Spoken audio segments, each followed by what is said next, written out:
So welcome back to another episode of the Tailored Property Wealth podcast. Today we have a guest on the podcast, Linton. Welcome to the show. Thank you for having me. And today we're going to be talking all things, granny flat builds and how we work together. Absolutely. As a team with, adding some secondary dwellings across the Brisbane marketplace. Yeah. What everything looks like. So, no, I'm stoked to be here, mate, in collaboration. Yeah. So tell me, a little bit about your background. Yeah. What you guys do.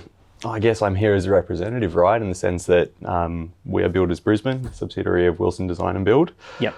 Long-term building company, family-owned, multiple generation. I guess probably the easiest way to break it down and how we started working together is from a business standpoint, there's two wings to our business. Wilson Design and Build is our custom design homes.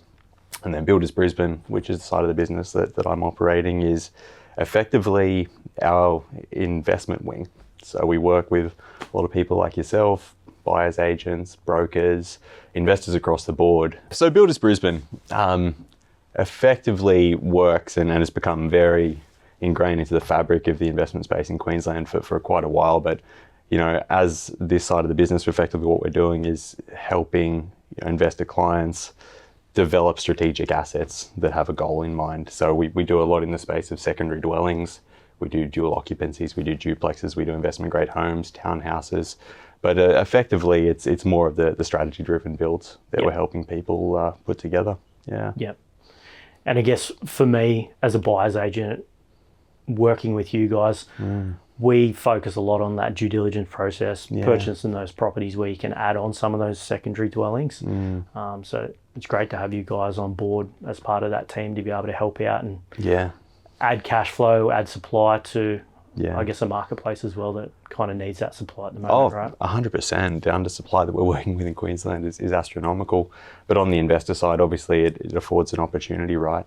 Yep. In the sense that, there is the ability within planning schemes in different LGAs all over the place to be able to establish secondary dwellings, look to free up a little bit more cash flow from the portfolio ultimately. And, working with yourself and some other buyers agents, we kind of fill that gap. And we come into the process early. We work through the due diligence. Obviously, when you're working with a client who's investing a large sum of money into a strategic asset with the goal being to, pull the trigger on a granny flat or whatever the outcome may be, there's some hefty due diligence involved in that, and we're looped in right from the get-go, so your clients have got that peace of mind. Yeah, and I think it's great as part of the team. I always just reach out, get your ideas, your feedback, your feasibility on it, which is just great. So right from the start, you're doing all your due diligence in the correct line and see what the options are, I guess when purchasing. Yeah, well, absolutely. I mean, as you know, right, you work with a client who's very focused. They come in with a clearly defined strategy, and sometimes it's just value add for people in the sense too that maybe they are just looking to get into their first investment property and they want to know exactly what they can and can't do moving forward. So we kind of fill that lane on both sides. And that's what I say to clients all the time. Sometimes it might be part of the strategy, but we find a property where you can do the granny flat, and I'm like, you might never have to or want to do this, but it's that option in the future where you can come back, add some supply, create 100%. some cash flow. Yeah, and future planning is exactly right. Future planning, maybe it wasn't initially part of the strategy, but somewhere down the line, the seed is planted. Oh man, I can actually look at doing that. I can come away, I can put together a little bit more of a deposit.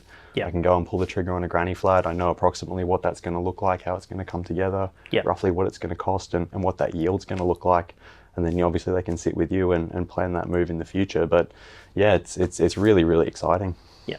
And that granny flat or secondary dwelling isn't like the clapped out granny flat that people think about like 20, 30 years ago with the spider webs out the back or whatever. Hey, no, you're 100% right. It's a weird stigma that granny flat term is probably pretty antiquated now. Yeah. It's definitely, sort of tiny homes, I suppose, is the new norm. Long gone are the days when you're dealing with that sort of demountable stuff in the backyard. Everything that we build is, everything that we build on the granny flat side is built to the exact same specifications that we build any of our homes, right? So they are really, really nice, tidy little dwellings. And it's important. You want to tread that line. Ultimately, a granny flat, for the most part, is a cash flow tool. So you want to tread that line really, really closely with what you're spending versus the tangible yield, knowing that there's going to be a ceiling, typically based on the number of bedrooms and the area that you're going into. But you want quality at the end of the day. You want to have something that a tenant's going to walk into and have it not feel like the demountable stuff in the backyard. You want a really, really nice, well-developed, well-structured private little home, and that's what we're doing. Yeah. I like to think it's just a really solid unit kind of with that deck and a little bit of a backyard, which you might not get in a typical unit elsewhere, right? So, yeah, 100%. I mean, if you're doing that market analysis and looking at the comparables, obviously it is units, right, just by virtue of their inclusions and their overall floor space. Yeah. But I think where granny flats are definitely becoming more of a desirable thing for people to look at is you do have those little extra features. You have got somewhere to park the cars a little bit closer. You're not having to deal with walk-ups and elevators and all the rest of it. Yeah. You've got a little bit of backyard space. It's nice to step outside and put your feet on some turf at the end of the day. So yeah, they're definitely being snapped up really, really quickly. And no doubt you'd be seeing that as well as your clients are finishing projects and they're getting rented. Yep. It's overwhelming. It almost staggers me, every time we finish one of these projects and hand it over. It's nice to follow the yield through and see where they end up in the market. And it's incredible. Yeah. Yeah. I just was speaking to Beck Turner that I said off camera before, and she just rented one in Redland Bay for a crazy good price. And it's crazy what they can get, right, in terms of that rental income. Yeah, absolutely. I mean, obviously we're working with a pretty heightened supply-demand ratio in Queensland at the moment. Most of these little council areas that we're looking at, we've got vacancy rates less than 1% across the board. So there's definitely a little bit of pressure that's driving that. But yeah, I mean, every time I have one of these conversations with a property manager to follow up, it's always, 50, 60, people came to the inspection, they were queued up, we were overwhelmed with applications, and we're talking about secondary dwellings. So the landscape's shifted immensely. Yeah, and it's creating that more affordable option as well for people, right? Like whether it's like a younger couple that's saving for their first home or whatever it is, it's just a great option where they can get into something brand new, still affordable, and all the rest of it. Yeah, 100%. We kind of, that's something that is thrown around the office from time to time. We almost feel like we're benefiting on both sides of the equation. We're able to help our investor clients go and put something together that's incredibly meaningful for themselves and their families longer term. But it is really nice to be contributing to that supply of affordable housing all throughout Queensland, where we're desperately short of it at the moment. Yeah, for sure. Yeah. And what would you say your demographic is that you typically work with throughout the products that you, I guess, offer? Does it'd vary, I imagine. Yeah. I mean, on the client side specifically, or that's what you're referring to? Yeah. I mean, as I said a little bit earlier, Builders Brisbane as a brand, so to speak, focuses almost entirely on investment grade products. So we work with a whole array of different investor clients. But I mean, it's not to say that we don't work with, the everyday person that's just looking to build a nice little home in the backyard to bring a loved one a little bit closer. But for the most part, being so now interwoven into the fabric of the investment space in Queensland, it's working with, direct client investor, perhaps somebody that's purchased investment property or has been sitting on it for a period of time with this as a goal, who's now coming back to pull the trigger on the cash flow element of the strategy. Or it's working with, people like yourselves who are taking clients through that entire process. They come to you, they say, Casey, I want to purchase my first investment property. A granny flat's part of that strategy longer term. You go out, you find it for them, you introduce us early in the project to run that due diligence. Then as soon as you're settled, we take over and guide them through the granny flat process end to end.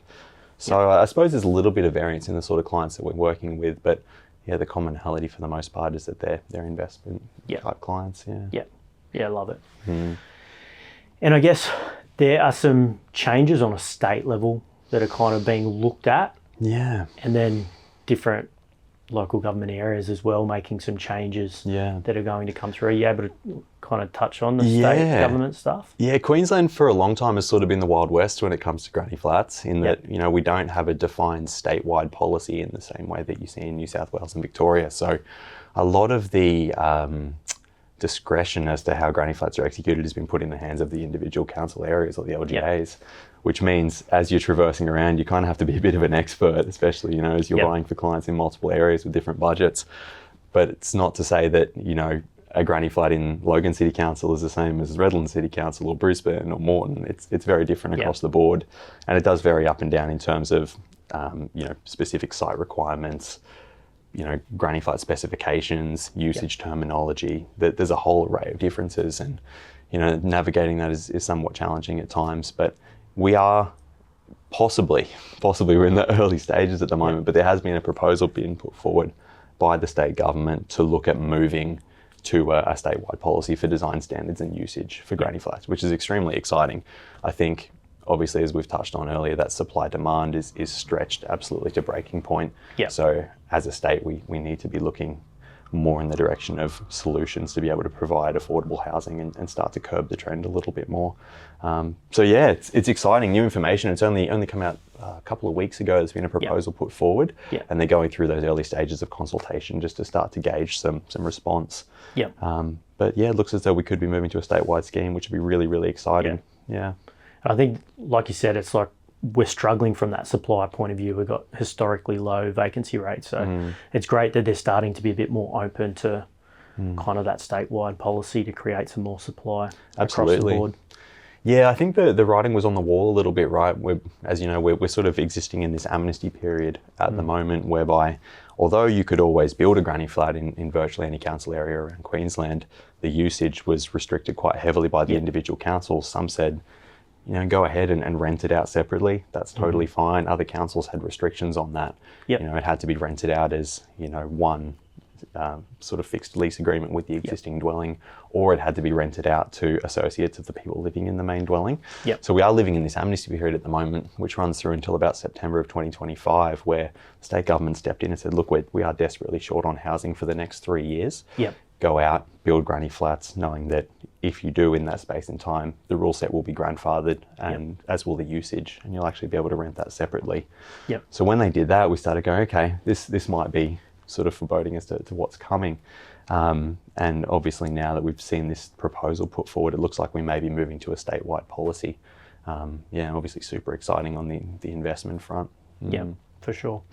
And probably touching on some specific local government areas and maybe just touching on kind of the possibilities at the moment. I'm obviously in the process of getting one sorted in Morton Bay. So what I guess the basic requirements there in Morton Bay at the moment? At the moment, Morton Bay is liable to change. It's a little bit up and down, as you know. I mean, the rule set that we've been working to for the last few years has effectively been limitations on sizing for granny flats at either 45 or 55 square metres. And that was always based upon the frontage of the property that you held. So if you had a property that had a frontage sub 15 metres, you were capped at 45, anything north of 15 metres, 55 square metres, which is obviously what we're working on with you at the moment, a little nice 2-bedroom, 55 square metre granny flat.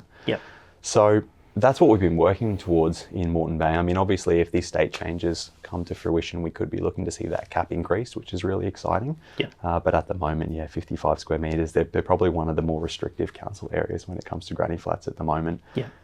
Not that that's always the worst thing in the world. It sort of just means you've got to be a little bit more creative with design.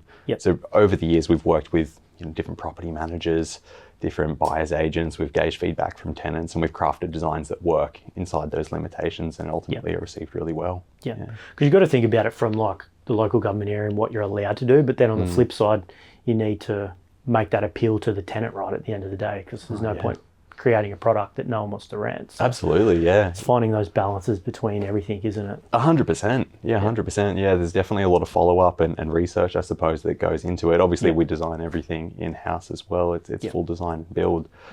So we've got a whole library of different designs that we've specifically put together for the different council areas where we've got different limitations. And all of those designs have been collaboratively put together based on tenant feedback. Okay, how was that design received in the market? It was picked up really well. Any feedback from tenants? Cool. Can we take that, apply it, tweak the design if necessary?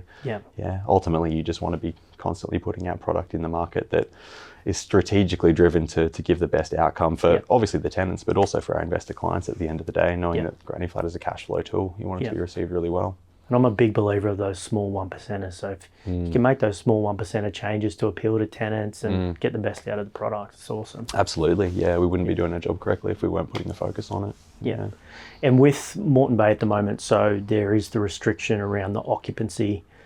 That's obviously grandfathered, if I'm correct, until, is that September next year that you can rent to 2 separate households? That's correct. So that statewide amnesty period expires, it's approximately September of 2025.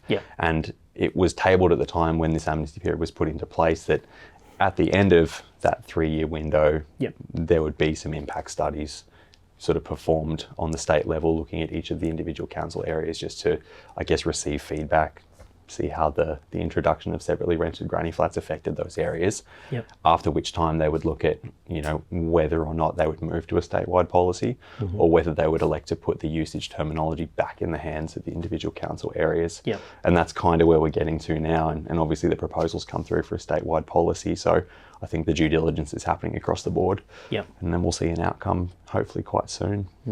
Trending in the right direction to be.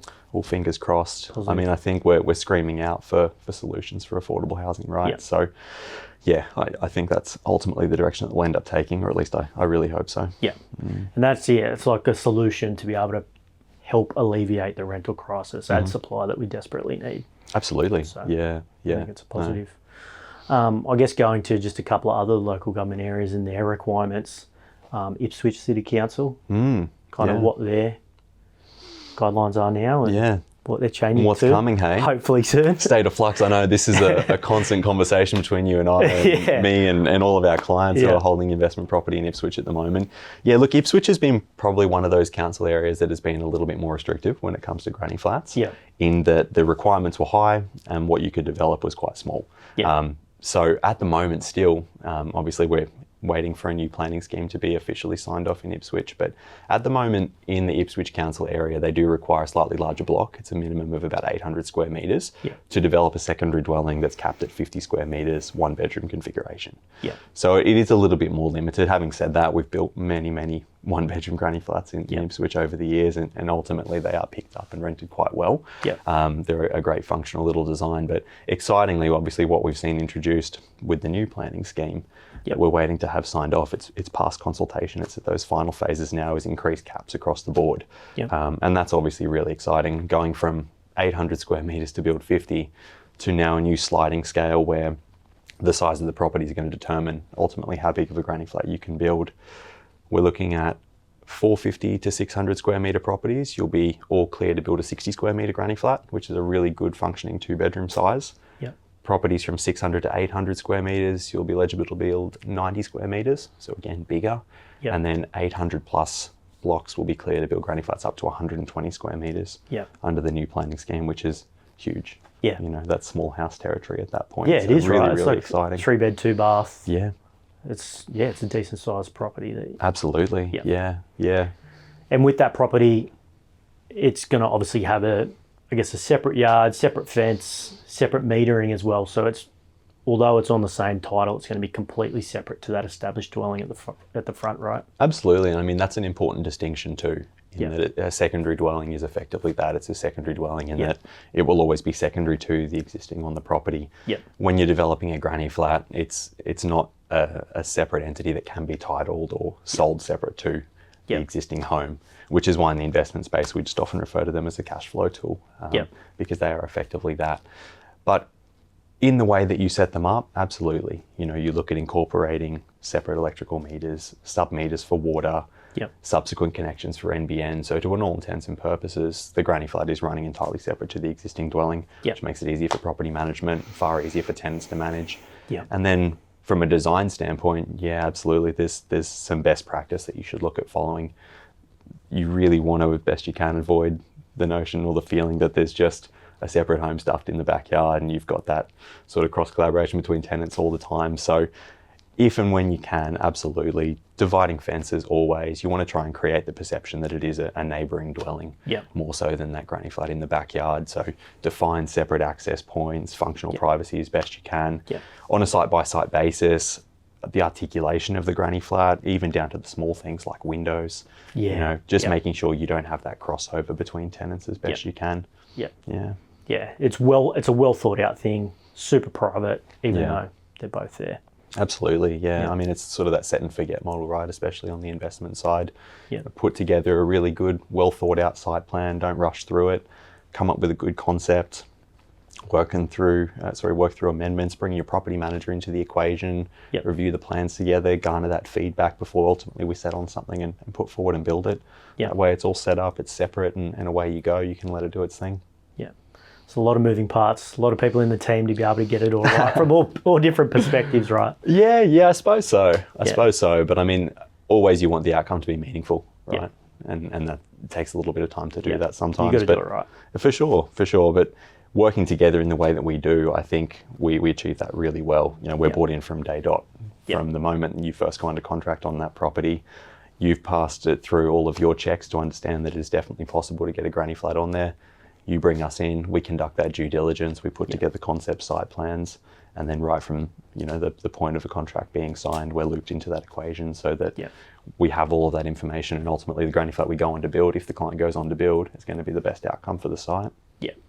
And that's what you want to do as a sophisticated, educated investor. You want to surround yourself with that team of specialists, right, across all different aspects, so you can just tick all the boxes and get it right. Because one person trying to do all these different bits and pieces, even me, I mean, as a buyer's agent, I can't do all of that, right? So you need to leverage those people in all aspects to get it right, tick every box. Yeah, it's all network building, isn't it? And I think that's what the most savvy investors always do. I know Robert Kiyosaki still says that, right? Whenever he goes into a deal, he sends in his rugby team because he's got all the people in the correct positions to be able to make the decisions better than he can. I think that's what a savvy investor does always.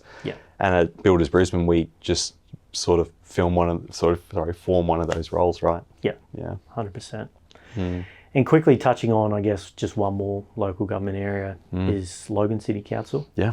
Are you able to tell me kind of the requirements there in that local government area? Yeah, Logan is relatively straightforward in the sense that you've got granny flat sizing capped at 2 points based on land size. So effectively, if you're working with a block anywhere up to 1,000 square metres, they place a secondary dwelling cap at 70 square metres in terms of the granny flat size. On any block north of 1,000 square metres, you're all set and clear to be able to do 100 square metre granny flat, so you can expand a little bit bigger there.